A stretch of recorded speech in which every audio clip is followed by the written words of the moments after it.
My name is Cindy, and I'm 36 years old. I didn't want anything big for my birthday. No speeches, no surprises, no emotional landmines disguised as jokes. I asked for one thing and one thing only, and I asked it clearly the day before. Please just be decent to Ava. Not warm, not affectionate, not doting, just decent. My mom laughed it off and said I was being dramatic. My dad didn't respond at all, which in our family usually meant trouble was already scheduled. They've always had a strange relationship with my daughter. Ava is 13, observant, introverted, and quietly confident in a way that makes people uncomfortable when they're used to performative charm. She notices everything and speaks only when she means it. Unfortunately for her, she was born into a family that values polished smiles and polite silence over honesty. She doesn't fit their mold, and they've never forgiven her for it. Things hadn't been great for a long time. Little comments slipped in under the radar, jabs about her weight disguised as concern, remarks about her tone. At holidays, they'd forget her favorite foods. At birthdays, they'd give her gifts that felt more like instructions than presents. Self-help books for teen girls with big feelings, journals about gratitude, anything that implied she was the problem that needed fixing. Once my mom told her not to wear yellow because not every color flatters everyone, sweetie. I said something that time and got told I was too sensitive. I learned to pick my battles, and that was my first mistake. Still, I invited them to my birthday dinner. Habit, maybe. Hope, probably. Or the stubborn belief that if I explained myself clearly enough, if I begged gently enough, they might act like normal, loving grandparents for one night. We booked a small Italian place Ava liked, all string lights and big windows. I let her pick it. She smiled when I told her. She even wore the blouse my mom gave her last Christmas, the one she'd never worn before. Maybe she thought it would help. Everyone arrived on time. My husband, a few close friends, some cousins. The vibe started light. My mom showed up in the same dress she wears to every event, like a uniform for being seen. My dad looked bored within 5 minutes, already scrolling on his phone. Ava sat beside me, quiet and polite, trying. For a while, it felt normal. We ordered, laughed, joked. I felt myself relax, just a little. Maybe I'd been too tense. Maybe this time would be different. Then dessert came. Someone made a joke about parenting. I don't even remember what it was. Ava, in that matter-of-fact teen voice, said she didn't think she wanted kids when she grew up. It wasn't rude. It wasn't deep. People chuckled. Even I smiled. Then my mom turned sharply and locked eyes with Ava. She leaned in close and whispered something I couldn't hear. Ava blinked and lowered her head, fingers tightening around her spoon.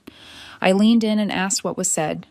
My mom shrugged, sipped her wine, and then said loud enough for everyone to hear, I told her, we don't sit with mistakes. The table went quiet for half a second. Then someone laughed. A cousin, maybe nervous, maybe clueless. That was all it took. The tension broke the wrong way. Ava stared at her lap like she was trying to disappear. I didn't argue. I didn't raise my voice. I stood up, took her hand, and walked out. No scene. Just silence. And every head at that table turning to watch us leave. We didn't take the cake. At home, Ava went straight to her room and curled up with her sketchbook. She didn't ask for dinner. She didn't cry. That hurt more than tears would have. Around 10, my phone buzzed. A text from my dad. You're still covering the car payment tomorrow, right? No mention of what happened. No mention of Ava. I stared at it for a long time and then replied, not for people who humiliate my kid. By morning, I had 48 missed calls. When I woke up and saw the missed calls stacked like a warning sign, I didn't feel startled or guilty. I felt exposed, like the last layer of denial had finally peeled away. 16 calls from my dad, 9 from my mom, a handful from my sister, even one from my brother, who never called unless he wanted something handled. I didn't return any of them. I made breakfast, packed Ava's lunch, and watched her sit at the table drawing in silence, the way she did when she was processing something too big to name. By mid-morning, the family group chat lit up, not with apologies, not with concern for Ava, but with messages designed to sound reasonable. We're all tired. Don't make this about money. Ryan's just a kid, Cindy. Not a single word about what was said. Not a single question about how my daughter was doing. It was like the humiliation had never happened, like Ava had simply vanished from the story the moment it became inconvenient. That's when I finally understood what my role had been all along. I wasn't a daughter, I wasn't a sister, I was infrastructure. The quiet ATM that made sure everything kept running smoothly while everyone else got to pretend things were fine. For nearly a year, I'd been covering the car payment, insurance, and a shared account because my mom kept locking herself out and refused to learn how to manage it. It started as temporary help. It always does. Then it became expected. Then it became invisible. Growing up, every disagreement ended the same way. I apologized to keep the peace.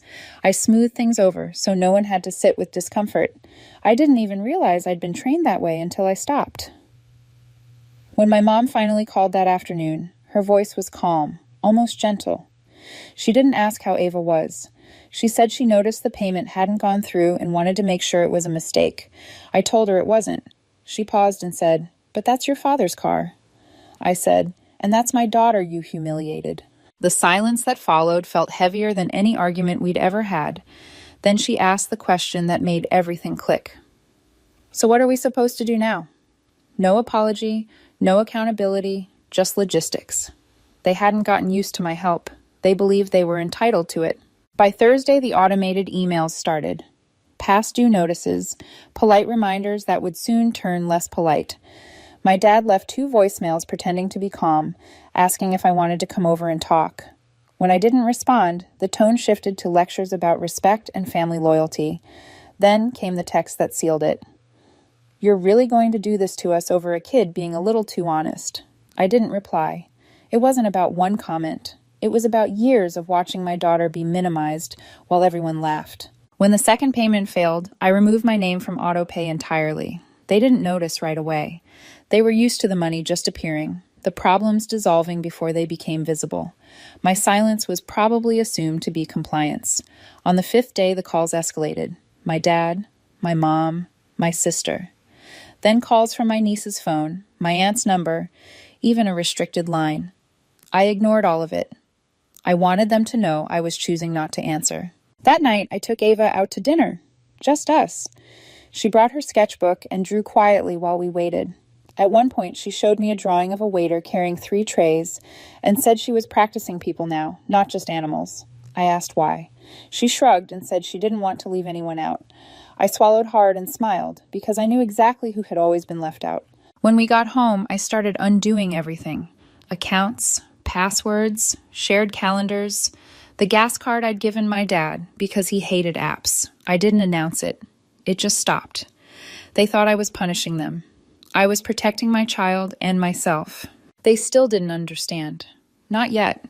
They thought this would blow over. They thought I'd come back once the noise got uncomfortable. They didn't realize the moment with the cake wasn't the beginning of the conflict. It was the end of my compliance. The 5th day was when panic finally showed its face. Up until then, they'd treated my silence like a phase, something I'd snap out of once the inconvenience became too loud. They assumed I'd get uncomfortable before they did. That's how it had always worked. I absorbed discomfort so they didn't have to. This time, I didn't. My dad was the first to crack. He left a voicemail early that morning, his voice tight and clipped, saying the bank had called about the car and the insurance. He didn't say please. He didn't say sorry. He said, "This is getting out of hand." Like I'd spilled something and walked away instead of cleaning it up. My mom followed an hour later with a text about stress and blood pressure and how hard this was on everyone. Still nothing about Ava, not a word. By lunchtime, they'd moved into phase 2, the guilt tour. My sister called and said our parents were really not doing well and asked if I could just help temporarily while they figured things out. I asked her if anyone had checked on Ava. She hesitated, then said, "You know how Mom is." That wasn't an answer. That was an excuse. I told her no and hung up before she could keep talking. The calls kept coming. They started reaching out to people around me, hoping someone else would do the convincing for them. A friend texted me asking if I was okay because my mom had messaged her out of nowhere, saying I seemed overwhelmed, and Ava was extra sensitive lately. Sensitive. That was their word for cruelty that made them uncomfortable.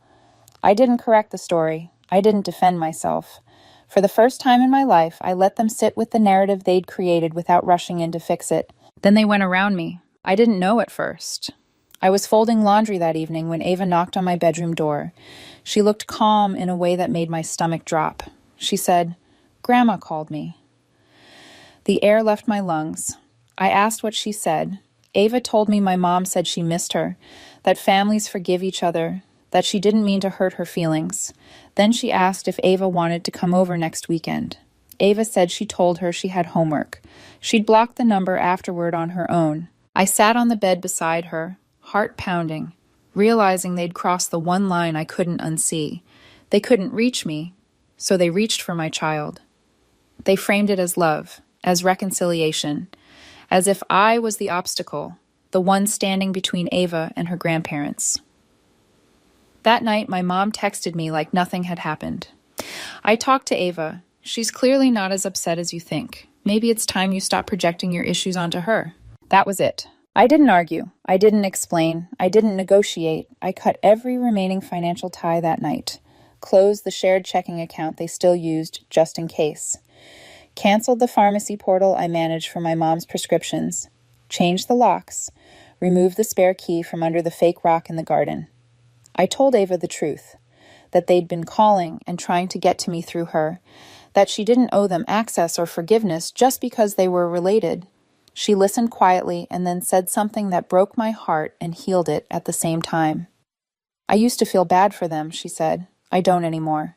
Then she told me something she'd never shared before. Last year, during a weekend stay at their house, my mom told her not to eat too much bread at dinner, because it's harder to lose baby weight when you're short. Ava was 12. She hadn't told me because she didn't want to start a fight. I held that story like a weight in my chest and realized how much I'd missed while trying to keep everyone else comfortable. The next morning, I sent one final message. If you want to be in Ava's life, you talk to me. You apologize to her directly, without excuses. Otherwise, don't contact either of us again. 2 days later, my mom replied, "We're not going to grovel for something we didn't do. We love Ava, but we won't be manipulated just because you're emotional." That response answered every question I'd been afraid to ask. I never replied. The silence that followed wasn't loud. It wasn't dramatic. It was final. I blocked their numbers, removed them from Ava's school contacts, erased them from every emergency form. For the first time, I wasn't checking the door or my phone, waiting for the next wave. I was locking things down. And that's when something unexpected happened. Ava started to change. The change in Ava wasn't sudden or loud. It didn't announce itself. It unfolded the way spring does after a long winter, almost imperceptibly at first, until one day you realize the air feels different and something that was dormant is alive again. The house felt calmer without the constant background noise of tension, without my phone lighting up every few minutes with someone else's needs. Ava started leaving her sketchbook out on the kitchen table instead of hiding it under her bed. She stopped flinching when her phone buzzed.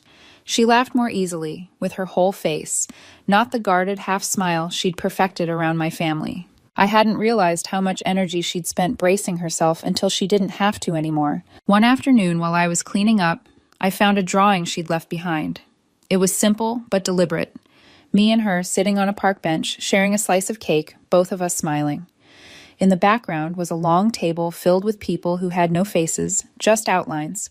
Above that table, she'd written the words I could never get out of my head. "We don't sit with mistakes." But in her drawing, we weren't at that table. We were facing the other way, backs turned, choosing something else. She hadn't just absorbed what happened. She'd rewritten it on her own terms. That same week, I got a call from a pharmacy where my parents used to pick up prescriptions. The woman on the line sounded confused. She said my mom had come in asking for help refilling something but couldn't access the account. She said her daughter used to handle it, the pharmacist told me, and that you were just taking some space. Taking some space. That was how my mom framed it now, like I'd gone on a yoga retreat and would be back any day, like this was temporary, not the result of years of harm finally catching up. Then a local charity I'd volunteered with years ago reached out. My mom had contacted them asking if I still helped with bookkeeping, explaining that I was overwhelmed lately. It was like watching someone keep setting a place at the table for a guest who had clearly left the building. They were losing control of the story and trying to stitch it back together with my name. Meanwhile, Ava was blooming. She joined the art club at school. She started baking again, filling the house with the smell of cinnamon and burned edges she laughed about instead of apologizing for. She stopped asking if her grandparents were mad. She didn't bring them up at all. That silence told me more than questions ever could. There was still one thing sitting between us, though. Closure, not for my parents, for Ava. I didn't want her growing up wondering if she'd overreacted, if there had been a path where she could have been treated better if she'd just been quieter or smaller or different. I wanted her to know, without doubt, that she had been right to walk away from that table. So I tried one last thing. Not out of guilt, not out of hope, out of clarity. I sent one message, one sentence. Ava is willing to meet with you once if you're ready to apologize to her face to face and take responsibility for what you said. No drama, no demands, just a door barely open. They responded 2 days later. We'll think about it, my mom wrote, but only if you're not going to make a scene. That was all I needed. They didn't ask when. They didn't ask how Ava was feeling. They didn't ask what they could do to make it right. They were worried about optics, about control, about not being embarrassed. Even when handed a clear path to repair something fragile, they still centered themselves. I deleted the message and didn't reply. That was the moment the last piece of hope I hadn't even realized I was carrying finally let go. Not in anger, in acceptance. I blocked their numbers, removed them from every contact list, told Ava's school they were no longer authorized for pickups or meetings. I erased them from our lives in the small, practical ways that actually matter. When I told Ava what I'd done, she listened quietly. I asked if she was sad. She thought about it and said, "A little, but not the kind that stays." That sentence settled deep in my chest, heavier and truer than any apology could have been. Thanksgiving came and went, just the three of us. Boxed stuffing, burned rolls, my husband spilling cider on the couch. It was messy and imperfect and full of laughter that didn't require permission. No one whispered, no one flinched, no one had to earn their seat. That night, Ava handed me another drawing. 3 people at a table beside an open window. Below it, she'd written, "We don't sit with mistakes. We make space for each other." I hugged her and let that line replace everything I'd been taught about loyalty and sacrifice. I thought that was the end of it. I was wrong. The quiet after Thanksgiving felt different from the other silences that had come before. It wasn't tense or waiting to explode. It was steady, almost respectful, like a boundary finally being recognized. For a while, nothing happened. No texts, no calls, no relatives, just checking in. I started to believe they'd accepted it, that they'd retreated to lick their wounds and tell themselves a story where I was the villain and they were the long-suffering parents who tried. I could live with that. Stories don't have power when they're kept at a distance. Then my phone buzzed with a notification I hadn't seen in years, a credit alert. I almost dismissed it without opening it. I hadn't had any financial surprises since I cut every tie, but the number stopped me cold. A balance change on a joint account, an account I'd co-signed years ago when my dad was just getting back on his feet. He'd promised it was for emergencies only. I remembered standing in the bank with him, feeling uneasy, telling myself it was temporary, that this was what family did. I'd paid it down, kept an eye on it for a while, then forgot it existed when life moved on. The balance was over $6,000. I opened the transaction list and felt my stomach drop. Restaurants, online shopping, a casino weekend, a hotel stay, and one line item that felt like a slap. Ryan's grad suite. Ryan was 13. I didn't know whether to laugh or scream. They hadn't just used the card. They'd used it with confidence, like it was still theirs, like I was still the invisible safety net they could lean on whenever things tipped. When I called the credit company, the woman on the line was polite and thorough. She explained that because there was a long history of shared use, the charges weren't automatically flagged. Legally, my name was still there. That meant the debt was mine as much as it was theirs. I could pay it or I could dispute it as fraud and let an investigation decide. I sat at the kitchen table for a long time after the call ended. Ava was in her room, music low, sketching. The old reflex rose up fast and familiar. Just pay it. Make it go away. Protect your credit. Protect the peace. That reflex had ruled my life for years. It had kept everything from falling apart, at least on the surface. It had also taught them they could reach into my life whenever they wanted. This time I didn't listen to it. I called a lawyer, not to threaten them, not to negotiate, to see everything clearly. We pulled records, traced accounts, followed the threads I thought I'd already cut. The picture that emerged was worse than the card alone. 2 utility bills still active in my name at their house. Internet and water. A hospital bill from 2 years earlier where my mom had used my insurance card because she didn't want to pay the copay. And then the one that made my lawyer pause. A refinance application from months back. They hadn't forged my signature, but they'd listed my deposits as part of the household income, inflating their finances to try to tap equity from the house. It's not clean, my lawyer said carefully. It borders on misrepresentation. That was the moment something inside me finally locked into place. This wasn't about hurt feelings or family tension. This was about protection, about making sure my daughter would never wake up one day to find our lives entangled in someone else's mess because I'd been afraid to draw a line. I disputed the card. I locked my credit. I sent cease and desist letters. I removed my name from every remaining account. I switched insurance providers. I shut every door I could find. It took days of calls and paperwork, but when it was done, there was nothing left for them to grab. They noticed. My mom showed up on my porch with a box, her face carefully composed. She said it was full of old photos, things she thought I might want before everything changed. I opened the door just enough to tell her to leave it outside. She nodded like she'd expected that. As she turned to go, she said quietly, "You're not the only one hurting. We're family. That used to mean something." I didn't answer. Inside the box were pictures from years ago, beach days, birthday cakes, smiles that felt staged even then.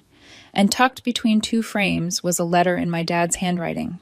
He wrote that I'd made my point, that this was the last stunt they'd tolerate, that family doesn't abandon family.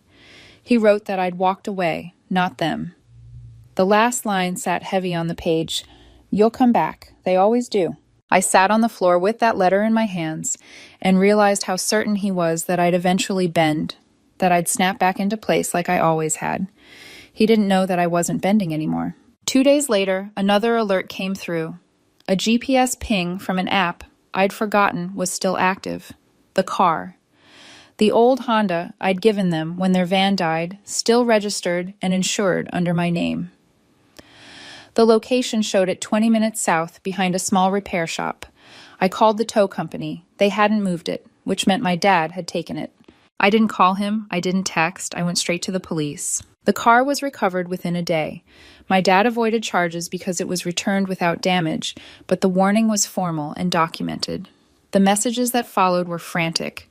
My mom begged me to drop it, said it was a misunderstanding, said I'd embarrassed him. My sister sent angry texts. My brother asked what was wrong with me for involving the police. Then a voice note came through from a number I didn't recognize. It was Ryan, 30 seconds long. He said he didn't understand why everyone was acting like it was such a big deal. He said I was always overdramatic. He said maybe if my kid wasn't so weird, none of this would have happened. I listened once. Just once. Then I forwarded it to my lawyer. That was the moment I knew there was nothing left to salvage. After I sent Ryan's voice note to my lawyer, something settled in me that I hadn't felt before. Not relief, not triumph, clarity. The kind that doesn't shake once it lands. That recording wasn't just a teenager being cruel. It was the distilled version of everything my family had defended for years. They weren't protecting a kid who crossed a line. They were protecting a system where someone had to be smaller so someone else could feel important, and my daughter had been assigned that role without her consent. The police process moved forward quietly. My dad avoided charges only because the car was returned quickly and undamaged, but the warning was formal and on record. He stopped calling. My mom stopped pleading. The noise that used to swirl around them like static finally went still, not because they understood what they'd done, but because they knew I wouldn't absorb it anymore. Silence is different when it's chosen. A few days later, an envelope arrived without a return address. Inside was a copy of an updated will. No note, no explanation, just the document. My name was gone. Ava's name was gone. My sister and brother remained. Ryan's name appeared prominently, paired with language about education funds and legacy. At the bottom, a line stated the changes reflected current estrangement and repeated disrespect. I read it twice and set it down without ceremony. I hadn't wanted their money. I'd wanted them to see my child as human. They chose not to. That was their legacy to manage. Then came the photo online. Ryan standing beside my dad in front of the fireplace, both of them holding matching mugs, smiling like nothing had cracked. The caption read, "Legacy in the making." I didn't comment. I didn't block the post. I just closed the app. The word legacy had never sounded more hollow. That same week, I did the practical work that actually matters. I called a lawyer, not to fight the will, not to reclaim anything, but to lock down our future, a living trust, a power of attorney. Clear guardianship instructions. Every loose end tied, every door closed with intention. Protection isn't loud, it's meticulous. Then a video came through from a number I didn't recognize. No caption. Ryan again. He walked through my parents' living room, holding the box of photos my mom had dropped off. One by one, he tossed them into the fireplace and stared straight into the camera as they burned. I watched it once, felt the heat of it in my chest, and forwarded it to my lawyer. Cruelty documented is still cruelty, no matter how casually it's delivered. Months passed. The house my parents lived in went up for sale. I heard it secondhand. The refinance had failed. Without my monthly payment, the math caught up. A voicemail came from my mom weeks later, slow and careful, asking for temporary help, talking around the truth like it might soften if she didn't name it. I deleted it halfway through. I already knew how that sentence ended. At home, something better was happening. Ava started drawing people again. She pinned sketches to the fridge without asking. She made cards, but only for people who earned them. One night she handed me one with 2 owls on a branch. Underneath she'd written, "Some people leave, some people stay. I'm glad you stayed, Mom." I held that card longer than any inheritance document I'd ever seen. I didn't lose a family. I stopped financing a hierarchy that needed someone small to survive. I didn't choose money over people. I chose a child over a pattern. I chose quiet over cruelty. I chose to protect the one thing they never would. They can keep their house, their stories, their favorite. We kept our peace. And for the first time in a very long time, the house is warm, the walls are covered in art, and no one laughs when someone gets hurt.